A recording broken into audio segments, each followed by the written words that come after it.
네, 내년부터는 무의미한 연명 치료를 중단할 수 있는 조건이 완화돼 불필요한 의료 행위를 줄이고 품위 있는 죽음을 맞을 수 있는 길이 더 넓어질 것으로 보입니다. 네, 연명의료 결정법 개정안을 대표 발의한 바른미래당 최러자 의원 전화로 연결해서 이야기 나눠보도록 하겠습니다. 나오셨습니까?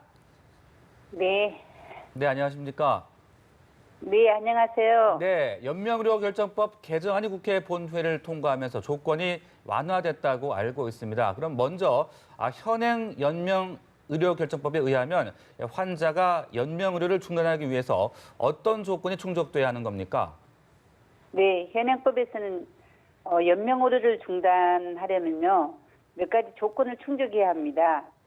환자가 의식이 있었을 때 연명의료를 원하지 않는다고 정해진 그 양식에다가 문서를 남기거나 아니면 2명 이상의 가족에게 명확하게 구두로 진술을 남겨야 합니다. 이런 경우는 연명의료를 중단하기가 비교적 쉬운데요. 네. 그러나 미처 자신의 뜻을 남기지 못한 경우는 환자 가족 전원의 동의를 구하도록 되어 있습니다. 현행법상은 가족이란 직계 존속, 존비속, 전부를 의미하는데요.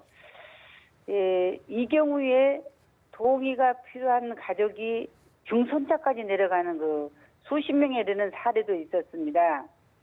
그래서 사정이 이렇다 보니까 환자의 뜻을 알지 못하는 사람의 동의까지 받아야 하는 그러한 불합리함이 존재해 왔습니다. 그래서 제가 환자의 존엄한 임종을 돕고 의료 현장에서 발생하는 어려움을 해소하기 위해서요, 개정안을 발의하게 됐습니다.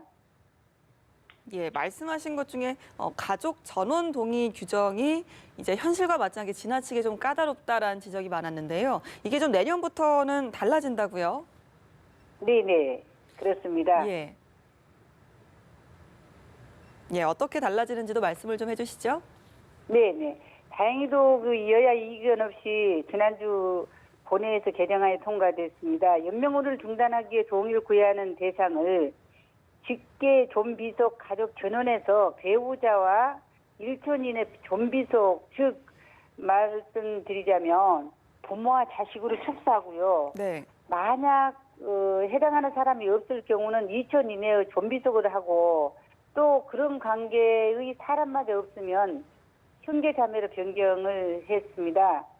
그래서 그 동의를 구해야 하는 가족관계 범위를 명확하게 함으로써 연명의료 중단 절차가 우리 현장에 부합되도록 개정했다고 자평합니다. 네, 동의를 받아야 하는 가족의 범위가 상당히 이제 축소됐다는 것을 알 수가 있었는데요. 그렇다면 이처럼 바뀐 규정은 언제부터 시행되거나 적용되는 겁니까? 네. 시행은 부칙 공보 후에 한 3개월 이내에 시행하도록 정했습니다. 그래서 우리 현장의 준비 기간이 3개월 정도면 충분할 것으로 예상돼서 그렇게 정했고요. 헌법에선 국회 의결 법안은 15일 이내에 대통령이 공포하도록 하고 있습니다. 개정안의 의결 날짜가 정확히 11월 23일이니까 정부에 이송되고 유예기간 3개월까지 더하면 내년 3월 28일까지는 시행에 들어갈 것입니다.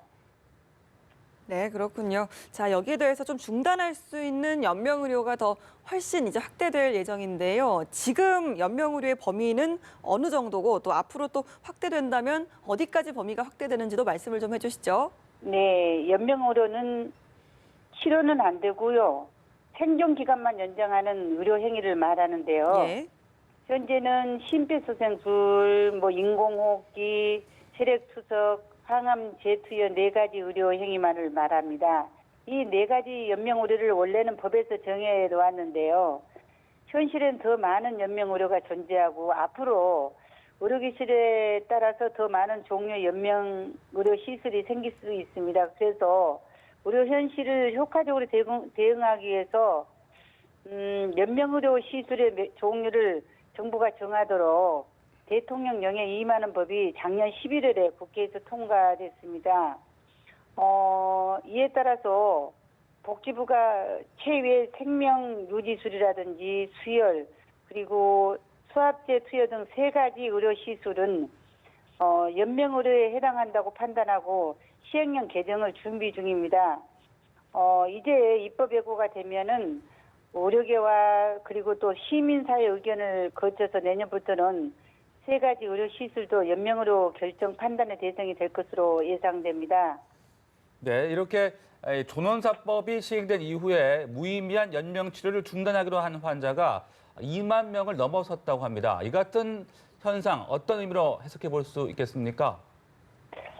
연명의료 결정 제도가 지난 2월 시행에 들어갔고 지난 10월 3일까지 2만 742명이 연명치료를 중단 결정했다고 합니다.